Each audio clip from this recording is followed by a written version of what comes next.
ጀነራል ታደሰ ወረደና የአብይ አህመድ ጉዳይ ነው ሌላው አሳሳቢው ነገር። አብይ አህመድ በተደጋጋሚ ወደ ጀነራል ታደሰ በዚህ ምክንያት ደግሞ የሆነ ነገር ይፈጠራል ምናምን ብለ ጨራህን የምትቆላ ካለ ጨራ የመቆላት መብት ተጠበቀ። እኛን ከእውነቱን ከመናገር ወደ ኋላ የሚቆጥበን አንዳችም ነገር የለም። በተጨባጭ መረጃ አብይ አህመድ ከጀነራል ታደሰ ወረደ ጋር እየተገናኘ ነው፣ አለቀ።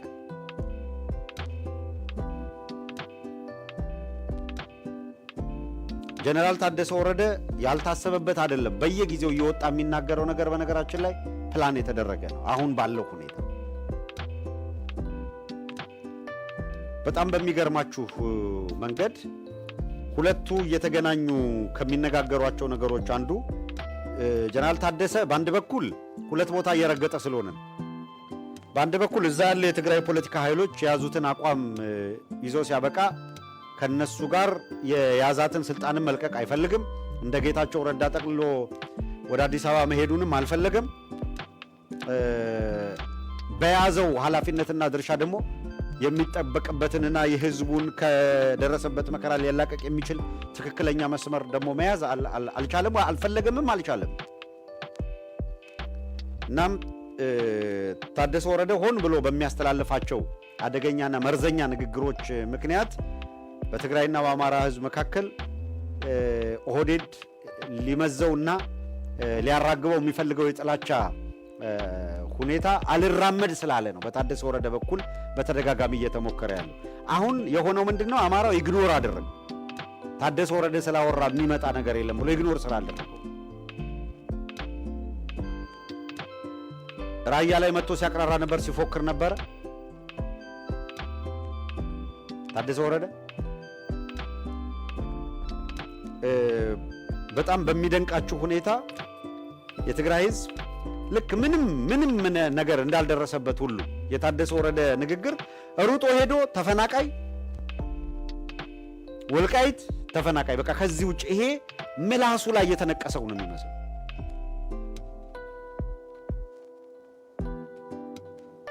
ለትግራይ ለመምህራን ለሐኪሞች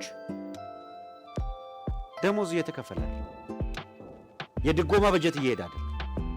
መድኃኒት ወደ ክልሉ እየሄደ አይደለም። ወደ ክልሉ መድኃኒት ስለማሄድ ድጎማ በጀት ስለማሄድ ትምህርት ቤቶች ሊዘጉ ነው እየተባለ እየተነገረ በኢንታየር ክልሉ ላይ ትምህርት ቤቶች እየተዘጉ ነው እየተባለ ሁሉም ባንኮች የኤቲኤም አገልግሎት አቁመው ሰው ወደ ጋርዮች ስርዓት እየተመለሰ እኮ ነው። በስንት ሰልፍና ለቅሶ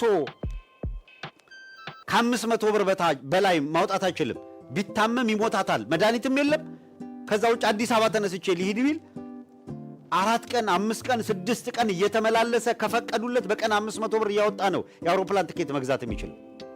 በአንድ ቀን የአውሮፕላን ትኬት ሊገዛ አይችልም ከ500 ብር በላይ ስለማይፈቀድለት። ትግራይ በተለየ ሁኔታ ታደሰ ወረደ ይህንን አይነግርም። ጠዋት ማታ ስለ ወልቃይት ነው የሚነግርህ። በጣም የሚያሳፍር አንድ ንግግሩ ልንገራችሁ። ታደሰ ወረደ አንድ አሳፋሪ ንግግር። እንዳውም ጭራሹኑ አለ አከራካሪ የሚባል መሬት የለም አለ። በእርግጥ እንግሊዘኛ አስቸጋሪ እንደሆነ እረዳለሁ። ለግን ሌሎቹ ለምን አትነግሩት? የፕሪቶሪያ የሚባለው ስምምነት ኮንቴስትድ ኤሪያ ይላቸዋል። ኮንቴስትድ ኤሪያ ማለት ውዝግብ ያለባቸው አከራካሪ የሆኑ እና አትሊስት ችግር ያለባቸው ቦታዎች ማለት ነው ኮንቴስትድ ኤሪያ ማለት። እና ተርጉሙለት ለታደሰ ወረደ፣ ወይ በትግረኛ ጻፉለት ወይ በአማርኛ ጻፉለት የሚረዳ ከሆነ። እንግሊዘኛው አስቸጋሪ የሆነበት ሰው የለም ነው ያለው። ወደስ ምን የለም ማለት ምን ማለት ነው? ኮንቴስትድ ኤሪያ ተብሎ ዓለም ሄደው ወክለው ተፈራርመው ሲያበቁ አከራካሪ ቦታ የለም ይላል። አከራካሪ ቦታ ስላለ አይደል እንዴ አከራካሪ ቦታ አለ በሚል የተፈራረማቸው? ይሄ ብቻ አይደለም እኮ እንደዛው የተኮላተፈ በወጉ እኮ ሐሳቡን እንደው አንድ ሴንቴንስ መጥቀስ የማይችል ሰው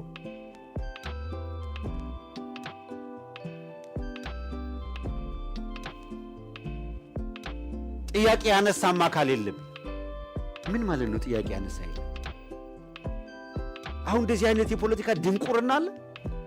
ጥያቄማ ተነስቶ ያማራል ጥያቄ እኮ አንስቶበታል። አይ ከአብይ አህመድ ጋር ሲያወራ ይውልና በዚህ መንገድ ፍሬም አድርግ የተባለው ነው ፍሬም እያደረገ ያለ።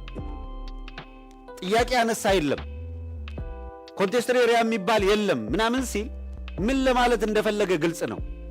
አይ እነዚህ አጀንዳዎች በአማራው በኩል ቁጣ እንዲቀሰቀስ ሆን ተብሎ ታደሰ ወረደ ምክንያት እየፈጠረ እየወጣ እንዲያቀራሽ በተሰጠው አቅጣጫ መሰረት የፖለቲካ ቅርሻት ነው። አም ሶሪ ለወርዱ እንግዲህ ከቆጨው እኮ በረሃብ ምክንያት እየሞቱ ያሉ አሉ አለ። ይሄ ማን ጥፋት ነው?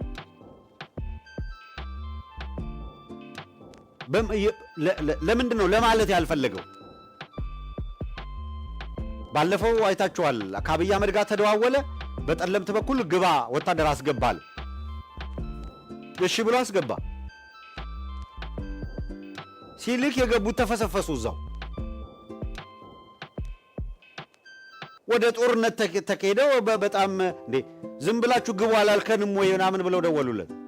አይ በቃ ጦርነት ተነስቷል፣ አብይ የሚለኩሰው ለኩዟል፣ እንደውም እናንተ ይቅርታ ጠይቁ ብሎ ደግሞ እንደገና መልሶ ጭቃ ውስጥ ወስዶ ሊያነክረው ይቅርታ ጠይቃል። በስንት ድርድር ሌሎቹ እምቢ ስላሉ አጀንዳ ለመፍጠር ፈልገን ነው ምናምን የሚል የተልከሰከሰ ቄጤማ አቋም አንጸባርቆ ተመለሰ። በሚደንቃችሁ ሁኔታ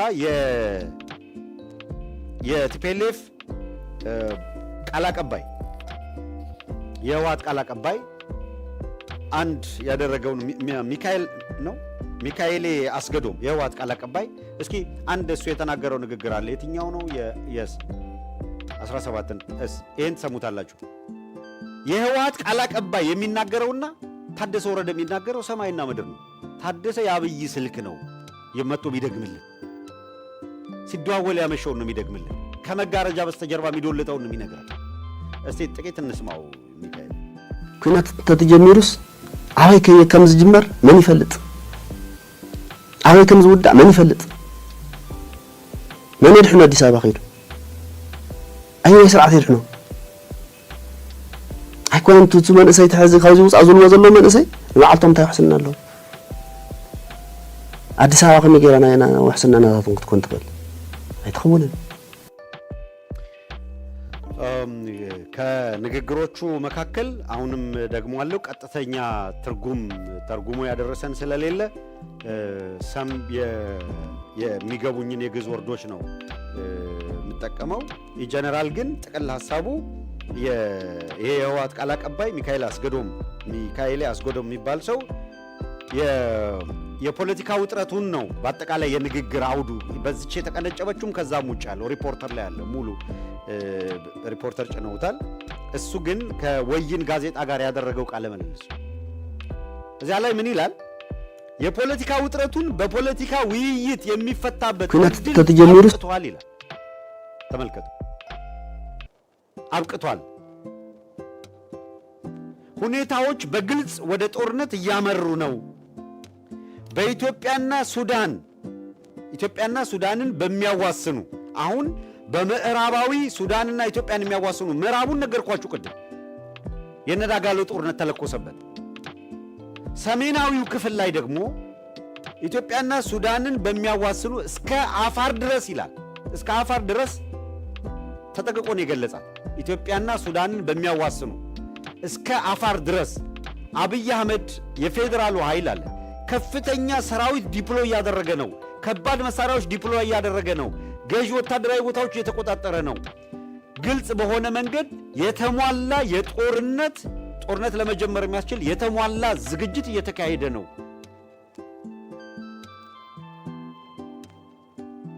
ይሄን ብቻ አይደለም የሚለው የፕሪቶሪያ ስምምነት ሙሉ በሙሉ ተጥሷል፣ አብቅቷል ይላል። የፕሪቶሪያ ጦርነት አብቅቶለታል ይላል። የፕሪቶሪያ ስምምነት የሚባል አሁን ከሽፏል፣ የለም ተንዷል ይላል።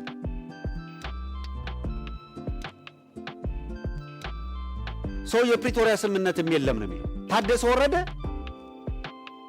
አከራካሪ ቦታ የለም ይላል። እንደዚህ ተብሏል ምናምን ይላል፣ ይንበዛበዛል፣ ስለ ሰሊጥ ያወራል። ይሄኛው ደግሞ ዝግጅት እየተደረገ ስላለው አውዳሚ ጦርነት እንደውም በሰላም ለመፍታት ፍላጎት ያለው አካል ካለ we are ready ይላል። ነገር ግን ፍላጎት አናይም እያየን አይደለም ነው የሚለው። ታደሰ ወረደ አሁን ከአብይ ጋር በጀመረው የጓሮ ስልክ ይውላችሁ አስተውሉ። ጌታቸው ረዳ ቆላ ተንቤኑ ነው ከአብይ ጋር ይደዋወል እንደነበረ ራሱ ጌታቸው ረዳ በቅርብ ጊዜ ያመነውን አይታችኋል።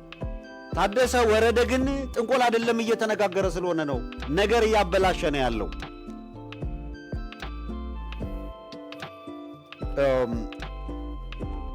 ከሰዓት አንፃር ይሄን ሰብሰብ አድርጌው በርዕሰ ጉዳይ ስለተመለከተ ነገ በስፋት እንሄድበታለን። ተጨማሪ መረጃዎች በደንብ አሰባሰብን እንመጣለን። ወደ ማጠቃለያው ነጥብ ላይ ቢያንስ እሱን የተወሰነ ላንሳ። ብአዴን ከ4 ኪሎ ወደ ባህር ዳር ይዞት የሄደው አደገኛ አጀንዳ፣ እሱ ላይ ደግሞ ልምጣ። ምንድነው ብአዴን ይዞ የመጣው አደገኛ አጀንዳ? ሁለት ነገሮች ጨፌ ኦሮሚያ ላይ ተወስነው ወደ ባህር ዳር እነ ተመስገን ጥሩነህ ይዘው መጥተዋል። ሁለት ነገር ለጥንቃቄ እንዲረዳ ትንታኔው ላይ ሰፋ አድርገን በሌላ ጊዜ የምንሄድበታለን። አንድ ለሁላችሁም እንዲሆን ግልጽ እንዲሆንላችሁ ሁለት ነገር ነው ያልኩት። አንደኛው አዲስ ወታደራዊ ኦፕሬሽን አሁንም ከምርጫው በፊት ባለፈው ልክ እንደሞከሩት ተጨማሪ የጦርነት ሙከራ ይሳካል አይሳካም ሌላ ነገር ነው። የጦርነት ሙከራ ለማድረግ ከሁሉም አቅጣጫ አሁን ምስራቅ እዝም፣ ደቡብ እዝም፣ ማዕከላዊ እዝም በየቦታው ካሉ እዞች ተጨማሪ ከፍ ያለ ቁጥር ያለው ሰራዊት እንደ አዲስ ወደ አማራ ክልል እንዲገባ ትእዛዝ ተሰጥቷል። እንቅስቃሴ ጀምሯል። በቀደም ነግረናችኋል። ከአዲስ አበባ እንቅስቃሴ ሲጀምር ስንት ኮምቦይ ከአዲስ አበባ በምን ሰዓት እንቅስቃሴ ጀመረ የሚለውን እንግዲህ ደብረ ማርቆስ ደረሰ እንትን ደረሰ እያልን እሱን ስንዘረዝር አንውልም እንጂ መረጃዎች እየነገርናችሁ አሁን እንደ አዲስ በየአቅጣጫው ሰራዊት እንዲገባ ታዟል። ይሄ የምርጫ ሊካሄድባቸው የሚችሉ ቦታዎች ላይ ተዋግተው ምርጫው እስከሚያልቅ ድረስ እዛው እንዲቆዩ ትእዛዝ የተሰጣቸው ወታደሮች ናቸው።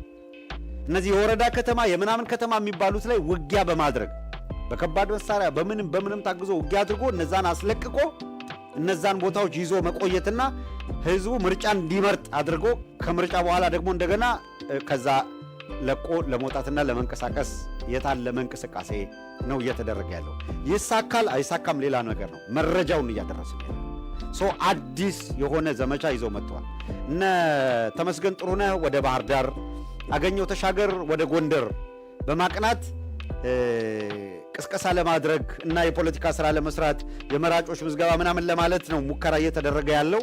በሰፋ ባለ ወታደራዊ ኃይል ተመድቦላቸው የምርጫ ቅስቀሳ አብሮ የጦርነት ኦፕሬሽን ምርጫውን በስኬት ለማጠናቀቅ የሚያስችል ተብሎ አብሮ የታቀደ የጦርነት እንቅስቃሴ አለ። በልዩ ሁኔታ የሚካሄድ ጦርነት አግሬሲቭሊ ጦርነት ለማድረግና ቀጠናዎችን ለመቆጣጠር እየመጡ ነው። ይሄ ነው ከጨፌ ተወስኖ የተሰጣቸውን ተልዕኮ ይዘው የመጡት ከፍተኛ አመራሮቹ ራሳቸው። ሁለተኛው በደንብ ቅስቀሳ እንዲካሄድበት በውጭም ላሉ በውስጥም ላሉ የብአዴን ሰዎች የተሰጣቸው ተልዕኮ ጎጠኝነትን በስፋት ማራገብና መበተን ነው። አሁን ደግሞ ሁለተኛው ተልዕኮ በጣም ጥንቃቄ እንዲደረግ ነው። እናገኘው ተሻገር ጎንደሬነትን ሊሰብክ ይመጣል ማለት ነው። ተመስገን ጥሩነህ ጎጃሜነትን ምናምን ይመጣል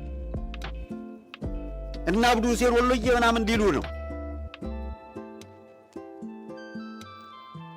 ይሄ ቀጥተኛ የተሰጣቸው ተልዕኮ ነው። ይኸውልህ ወሎ ሰሜን ኦሮሚያ ነው የሚል አጀንዳ የሚያራግቡ አካላት ከአማራ የሚነጥል አጀንዳ የሚያራግቡ ፓርቲ መስርተው እንቅስቃሴ እንዲያደርጉ አዲስ አበባ ላይ ስብሰባ እያደረጉ ነው። እና አብዱ ሁሴን ደግሞ ይሄንን አሁን እያራገቡ እንዲመጡ ተደርጓል። አገኘው ተሻገር ጎንደርን ወክሎ መወዳደር የሚያኮራ ነው ምናምን ምልክት አረቄ ነው። አገኘው ተሻገር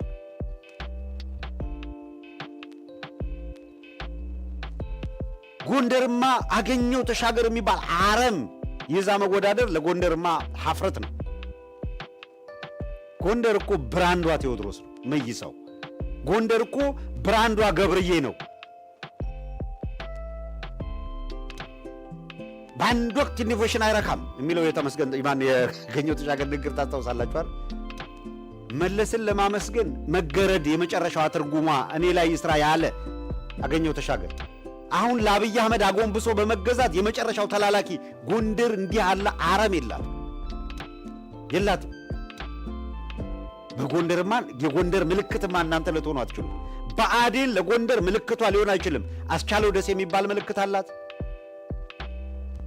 ጎቤ መልክ የሚባል ምልክት አላት አንጋው ተገኘ የሚባል ምልክት አላት ስንቱን እነነ ውባንተ አባተ የሚባል ምልክት አላት ስንት ጀግና ያፈራች ምድር ናት ወደ ኋላ ተመለስ በመሃል አሁን ባዴንን ብትንትኑን አውጥተው እርቃኑን ያስቀሩ ስንት ጀግኖች ያሏት ምድር ናት አገኘው ተሻገርማ ምልክቷ ልትሆን አትችልም ተመስገን ጥሩነህ ያለ ሀፍረት የአማራን ህዝብ ምረጡኝ ለማለት ወደ ባህር ዳር ይሄዳል ሀፍረት የለም ተላላኪ ነው ብሎ ሊትራሊ አማራ ብሎ አንተ ተላላኪ ብለ የሰደብከውን ሰው እኔ ነው የምመራህና ድምፅ ስጠኝ ብሎ ይመጣል የእውነት አማራው ተመስገን ጥሩነህ የሚያቀርባቸውን እጩ ሊመርጥ ሊሰለፍ ነው ምረጥ እንኳን ቢባል ይመቻችለት የተመስገን ጥሩነህ ተከፋዮችና ካድሮች ሊሰለፉ ይችላሉ ምን በወጣው የአማራ ህዝብ